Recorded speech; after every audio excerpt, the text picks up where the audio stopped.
Vale, vais subiendo, por favor. Ainhoa Berasaluce,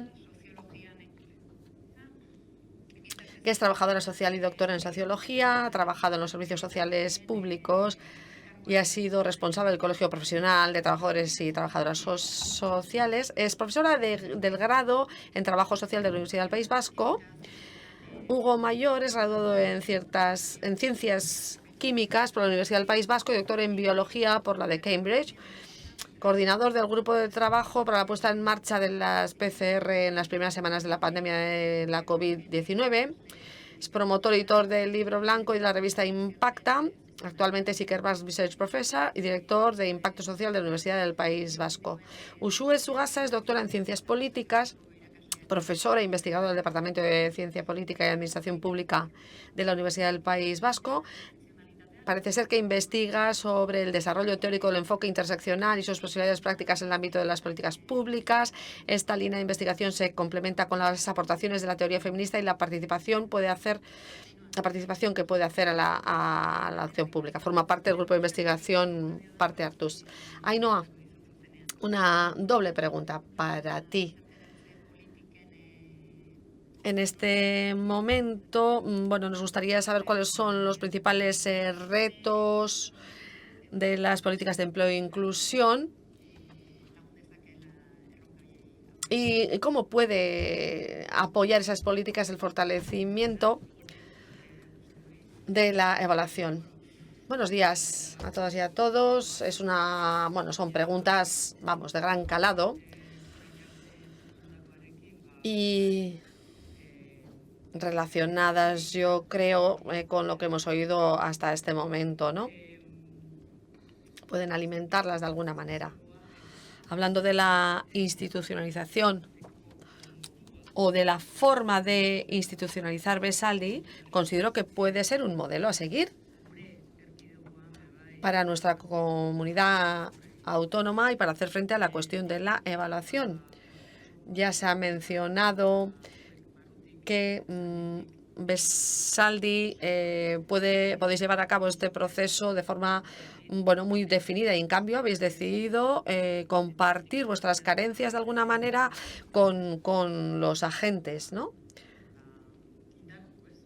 Y fortaleceros precisamente a partir de esas carencias, de la consulta sobre esas carencias. Bueno, pues quizá eso sea lo que necesitemos para hacer frente a la evaluación. Es decir, queremos hacerlo, queremos evaluar, como ha dicho Maite, a todas y a todos nos parece que la evaluación es necesaria, tenemos una actitud positiva, optimista incluso, pero luego si alguien acude a nuestro servicio, a servicios sociales, por ejemplo, y es que estamos muy acostumbradas a que se nos planteen estudios desde el exterior, a que nos piden datos pero no cuenten con nosotras. Bueno, pues ahí puede haber una serie de reticencias, de miedos y,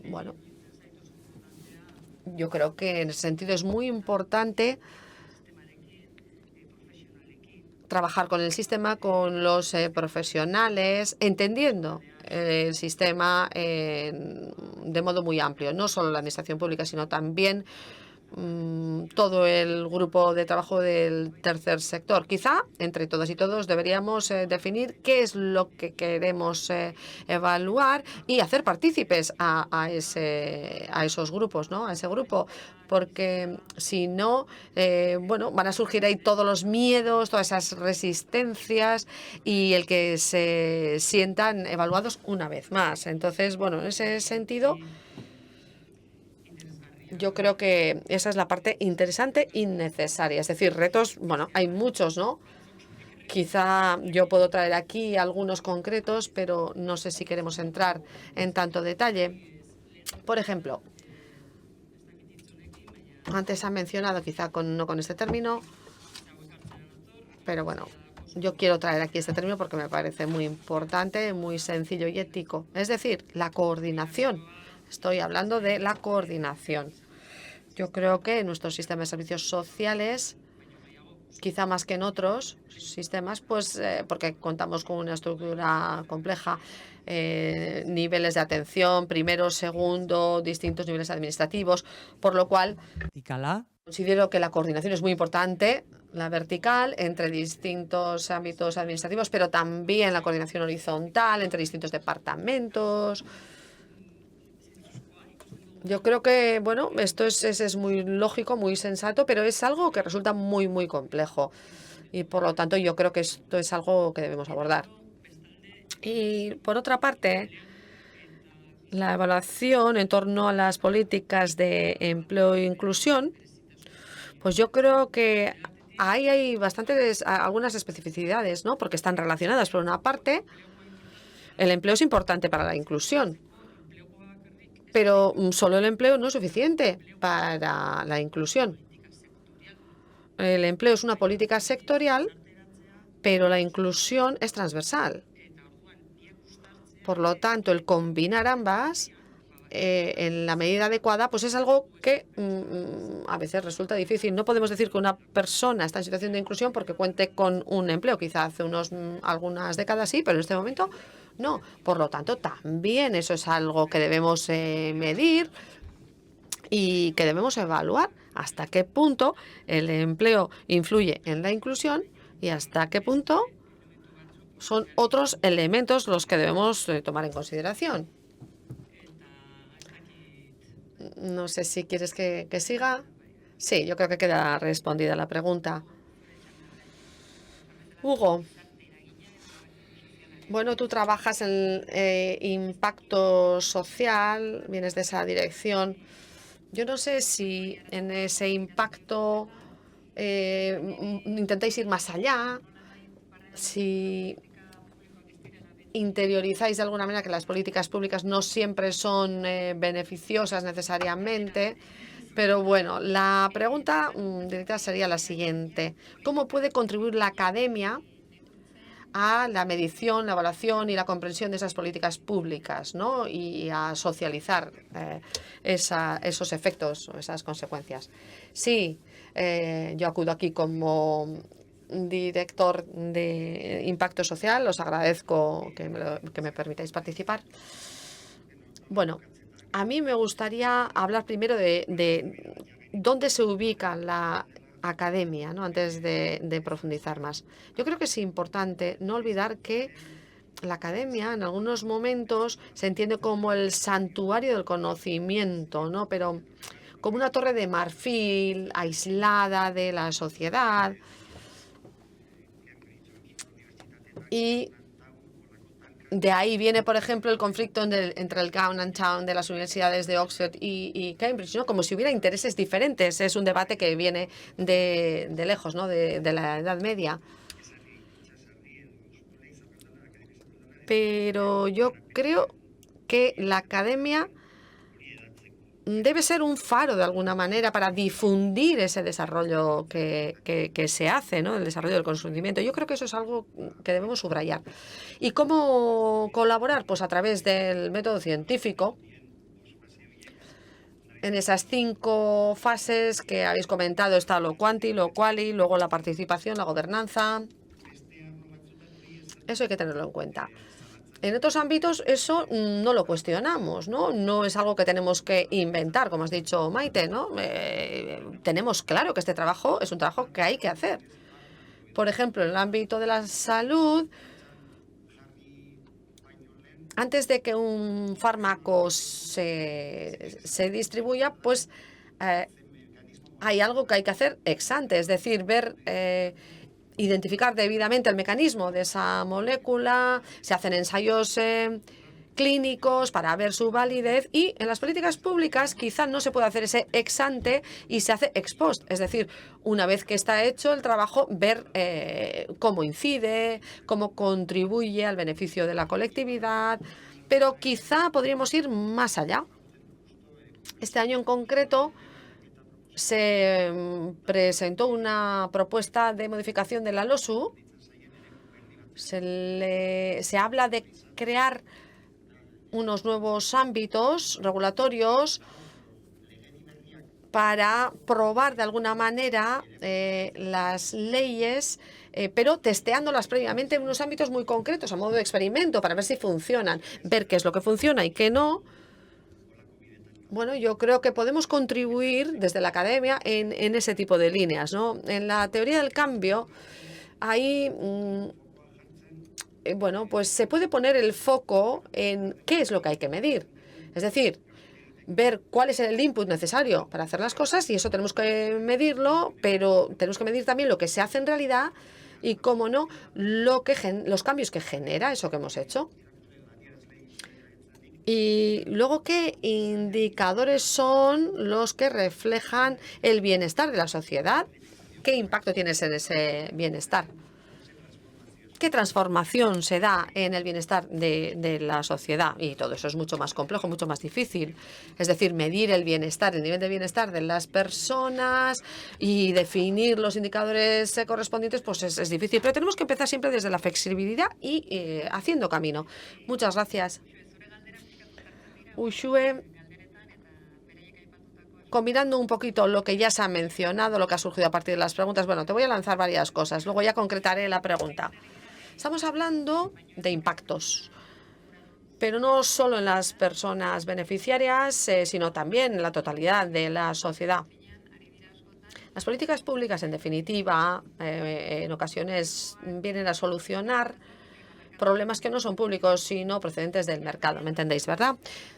Por otra parte, en ocasiones tenemos la sensación de que las evaluaciones y los métodos de evaluación que se adoptan pueden tener un elemento de mercantilización. Por lo tanto, teniendo todo en cuenta todo esto y mencionando un poco las líneas de investigación que llevas adelante, el feminismo, los cuidados, la interseccionalidad, también muy importante en este panorama fragmentado y sobre todo en el caso de la inclusión, esos puntos de vista, ¿qué aportación pueden hacer en la evaluación, a la evaluación? No son aportaciones concretas, ¿no? Porque estamos hablando de un marco muy amplio, de marcos muy amplios, marcos con genealogías muy diferentes, sobre todo desde los movimientos sociales, del movimiento feminista o del pensamiento feminista. Y de hecho la interseccionalidad, la idea de poner la vida en el centro, el cuidado en el centro, es muy problemático, resulta muy problemático en una administración pública. Es decir, esos marcos que proceden de los movimientos sociales, llevarlos a la administración pública y asimilarlos de la administración pública, pues algo problemático. En ese sentido, Igor ha hecho una mención al conflicto, ¿no?, de lo político. Es decir, esas miradas que surgen de los deseos, pues cómo integrarlos, cómo asimilarlos en las políticas públicas, en políticas públicas concretas y específicas. Eso por lo que respecta a las alternativas. Pero partíamos de un diagnóstico, y es que existe una tendencia a la mercantilización de la evaluación de las políticas públicas. Bueno, es una cuestión muy compleja que incluye muchos aspectos, pero el diagnóstico nos muestra que el valor de los bienes que se evalúan se hace desde la óptica del mercado. En las definiciones estándar se nos habla precisamente de eso, de que el objetivo de la evaluación, uno de ellos es el hacer juicios de valor sobre las decisiones, las políticas que se llevan a cabo desde la administración, desde los gobiernos. Y todo esto vendrá influenciado por el poder de las instituciones. Esas nociones que vienen del movimiento feminista ponen en cuestión un poco los parámetros por los que se valora o se evalúa el valor, porque si queremos traer las vidas, la vida al centro, eso quiere decir que la evaluación tiene que servir para valorar esas vidas, la vida de las personas y el bienestar de las personas. Amaya Pérez de Orozco, que es una economista feminista, dice que la evaluación debería servir para fomentar vidas que merezca la pena vivir. Y yo creo que esto puede resultar muy naif en estos tiempos, pero yo creo que ya se ha hablado de la estrategia y de la mirada, perspectiva política que es necesaria. Yo creo que aquí hay que aportar también la mirada del feminismo. ¿Qué puede aportar el feminismo a la evaluación?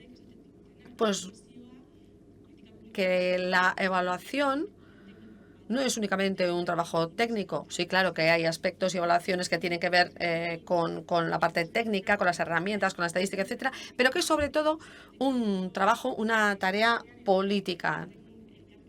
Y por lo tanto, bueno, pues hay que combinar ambos aspectos. En cuanto al trabajo político, ya hemos mencionado que la evaluación tiene que tener como horizonte, lógicamente, la justicia social, el mejorar la vida de las personas, pero también me interesa subrayar, de alguna manera, que la propia evaluación y la dinámica política que ha avanzado Igor no son cuestiones diferentes, o que pueden ser diferentes, pero que tienen una vinculación muy estrecha. Nosotras somos politólogas y puede ser un gaje del oficio, pero tenemos dificultades para distinguir entre el análisis y la evaluación de las políticas públicas, para marcar un poco esa frontera, esa diferencia, ¿no? Porque creemos que cuando estamos evaluando no podemos perder esa visión analítica. Desde un punto de vista feminista, esa visión analítica quiere decir que las políticas públicas tenemos que analizarlas desde los desequilibrios, de alguna manera, del poder, ¿no? Y que, bueno, eso tiene sus consecuencias. Hay que hacer una metaevaluación constante de la evaluación, qué evaluamos, para qué, quién lo hace, quién conforma el ecosistema de la evaluación. Yo considero que es importante formular esas preguntas desde una visión analítica.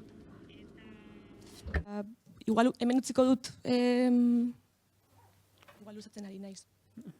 Lo dejo ahí si os parece, porque creo que me estoy extendiendo. Bueno, no sé si alguien quiere añadir algo. Yo no quiero preguntar nada más. Preferiría escuchar vuestras aportaciones, vuestras opiniones. Bai, handago galdera.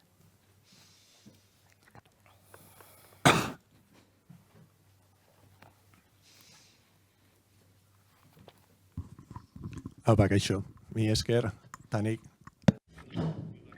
Muchas gracias.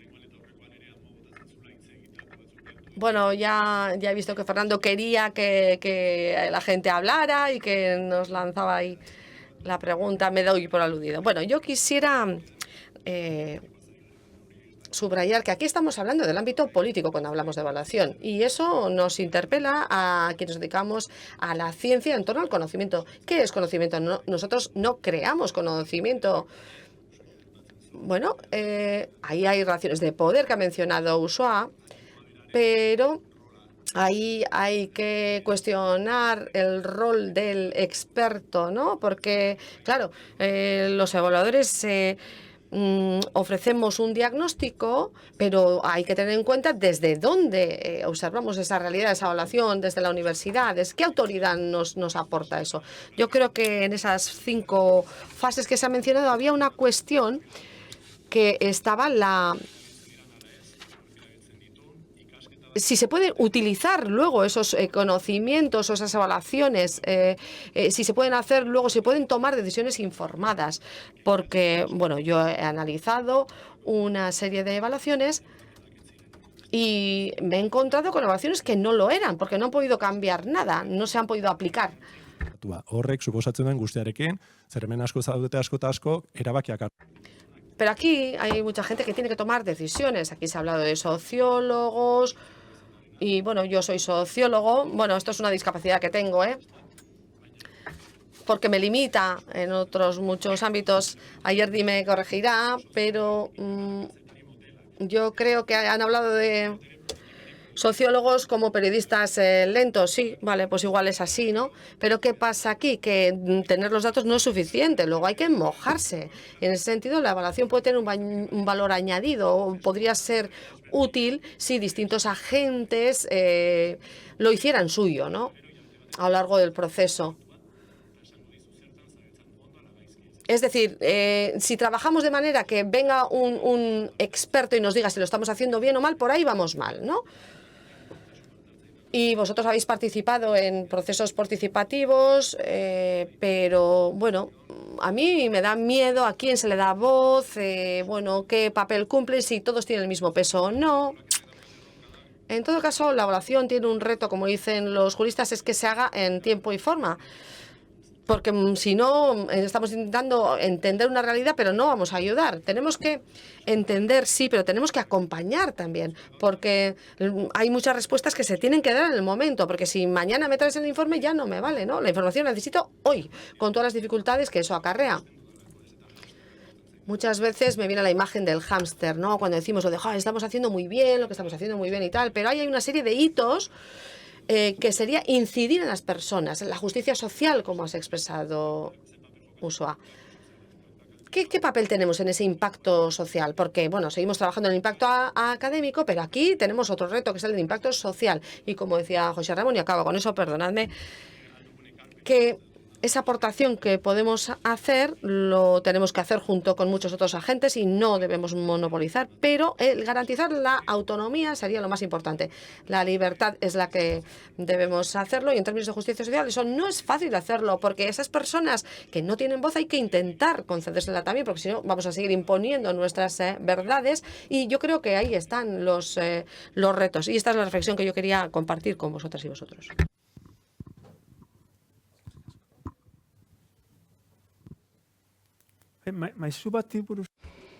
Has hablado sobre un maestro. No me he dado cuenta. ¿De algún profesor? Es que, perdona, no me he dado cuenta.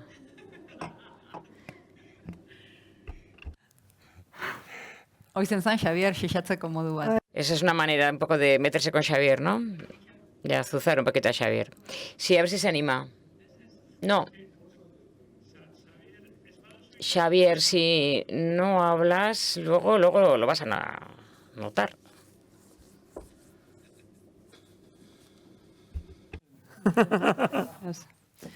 Tímido bihurtu da. Bueno, nik ez dago beste galderarik. ¿No hay ninguna otra pregunta? Bueno, yo como soy la que pone los puntos, como los berchos, bueno, pues como evaluadora bueno, me gustaría ensalzar la valentía que ha tenido el departamento de crear un órgano como Besaldi, por esa institucionalización y por esa independencia y por la autoridad que le ha concedido a Besaldi, porque ahora no voy a responder, sino que voy a plantear otro problema. Voy a poner sobre la mesa. Quizá a última hora no debería hacerlo, pero bueno. La persona evaluadora, cuando es contratada por la persona que realiza una política pública y es la que paga además a esa persona, pues al final se convierte quizá en una persona sierva, ¿no?, de esa persona que le contrata. Nadie nos ha dicho eso, pero a nosotros nos ha pasado a presentar los resultados de una evaluación y que, bueno, esto pizca, si lo aligeraras un poco, lo matizaras, lo suavizaras, quizá quitar este matiz. Y eso plantea otros problemas éticos y también en torno a la legitimidad de esa evaluación. Y yo creo que por eso el departamento ha sido audaz en crear un órgano como Besaldi, porque esa independencia es indispensable a la hora de que una evaluación se lleve a cabo de la manera debida para que se den a conocer la sociedad y para que sus resultados sean útiles, porque si modifica los resultados, pues jamás mejorarás la política pública. Eso es lo que quería decir. Sí, bueno, yo un poco en relación con lo que acabas de comentar estoy totalmente de acuerdo contigo y yo creo que es algo que ya sabemos todos y todas que puede ser una realidad.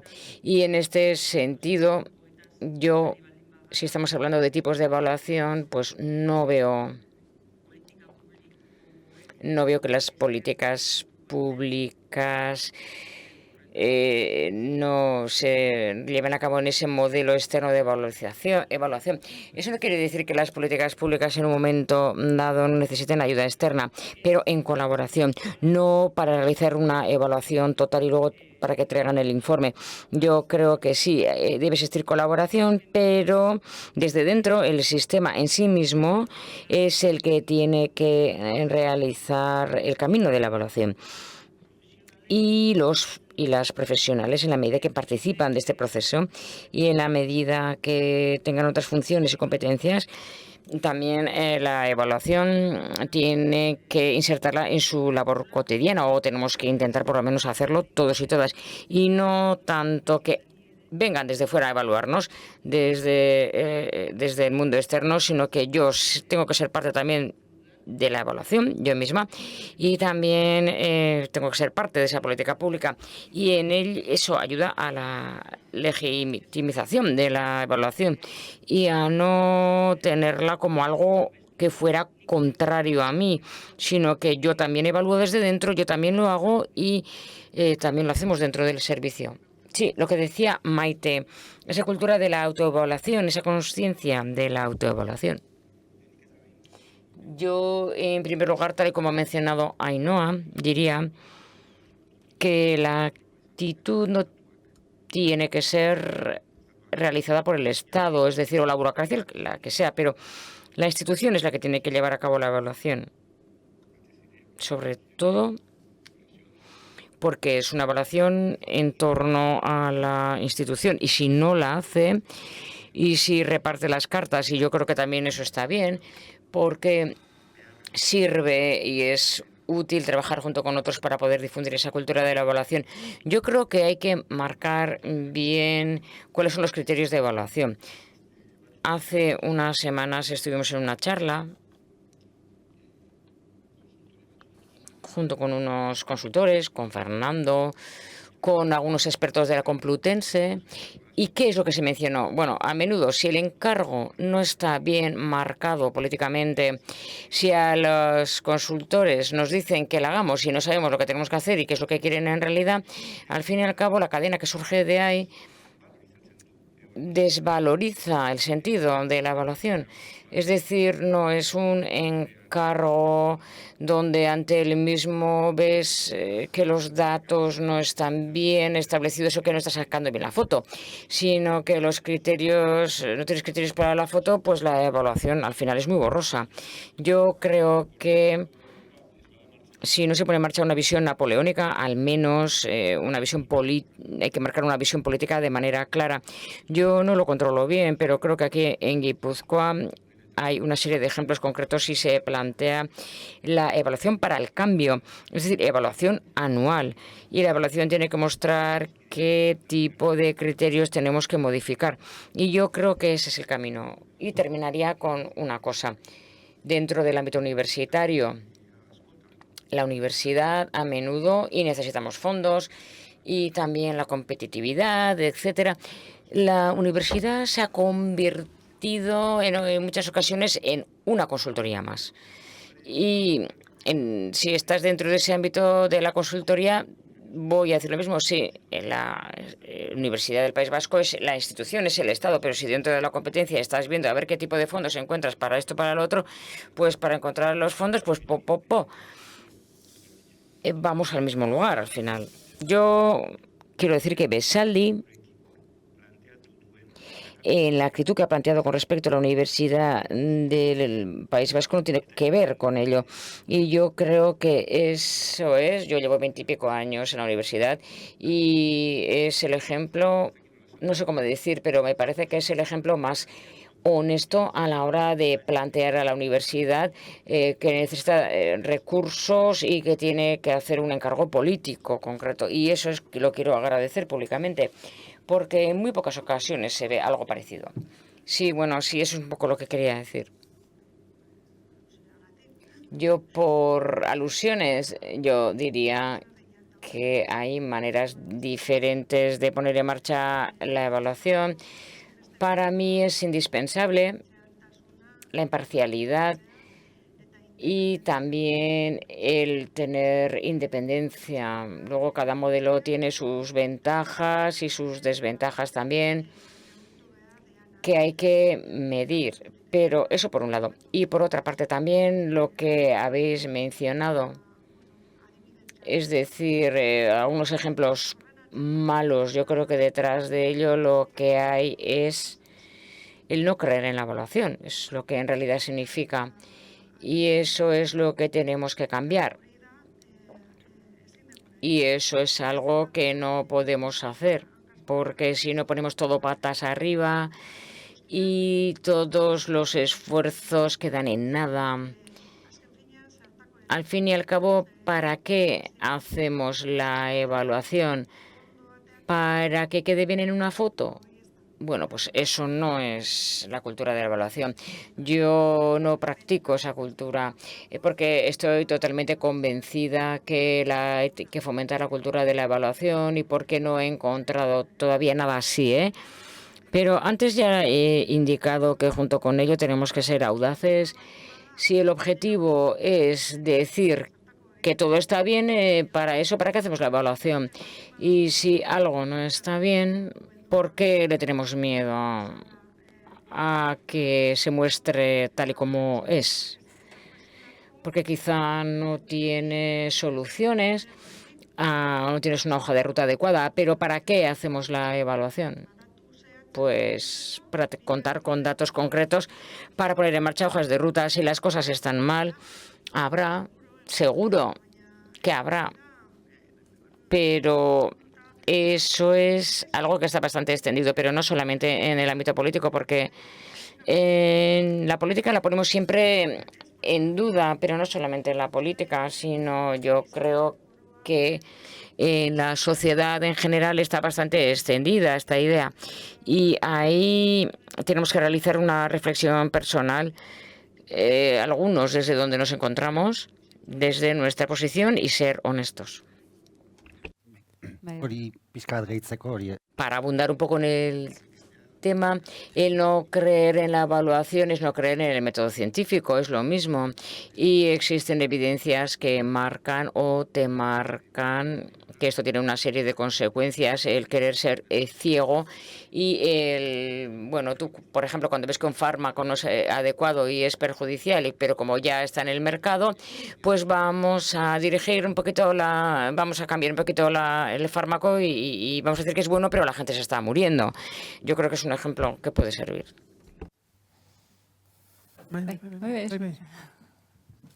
Es que aipatu da imparcial. No, es que se ha hablado sobre la imparcialidad y yo reivindicaría lo contrario, el asumir que nuestras miradas son parciales.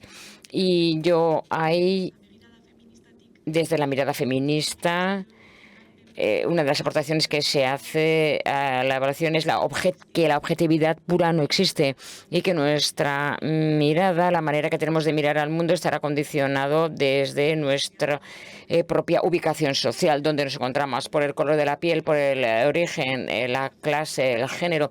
Y ahí entra también la participación. Yo creo que aquí es fundamental, asumiendo esa parcialidad, que el recorrido de la evaluación tiene que coincidir con la participación y una visión de abajo arriba que hay que integrar en los procesos de evaluación. Y relacionado con la parcialidad, voy a hacer un salto, pero yo creo que aquí los enfoques correspondientes a la evaluación, sabemos que hay una gran diversidad de enfoques, que los enfoques sobre la evaluación también son construidos, ¿no? Tú has hablado sobre 5 generaciones diferentes. Esos enfoques, criterios, están condicionados por un momento histórico, por ejemplo, o por un contexto académico, o por un contexto político también que marca una serie de necesidades políticas. Y como estamos hablando sobre la institucionalización de la evaluación, claro, el drama de la institucionalización tiene muchos dramas, pero es el que se elimine desde el principio. Es decir, que esa diversidad de enfoques de alguna manera se elimina a consecuencia de la rutina. Y yo creo que cuando estamos hablando sobre la institucionalización de la evaluación tiene que ser un reto que se refleje esa pluralidad. Y bueno, sin más, termino con ello. Bueno, yo estoy de acuerdo con lo que acabas de decir. Yo, cuando hablo sobre la imparcialidad, no lo he tomado desde el enfoque que lo has tomado tú. Yo creo que a la hora de implantar la evaluación hay que tener un enfoque imparcial y para poder establecer una sistemática diversa, quizá. Pero a la hora de realizar la evaluación, da igual. Bueno, estoy viendo a Ainhoa, por ejemplo. Es distinto, estamos hablando de un servicio, por ejemplo, que está planteando Gureak o otra institución diferente. Por tanto, yo me refiero a la imparcialidad en ese sentido, ¿no? Estoy de acuerdo con lo que tú has comentado, en que la metodología dentro de esa sistemática tiene que tener en cuenta también las visiones parciales, pero a la hora de establecer la metodología. De acuerdo. Bueno, muchas gracias a todos y a todas. Ahora me han pasado el aviso diciendo que no hay más preguntas, por tanto, una vez más agradecer a todos los participantes, ha sido muy interesante. Y bueno, Sara, es tu turno.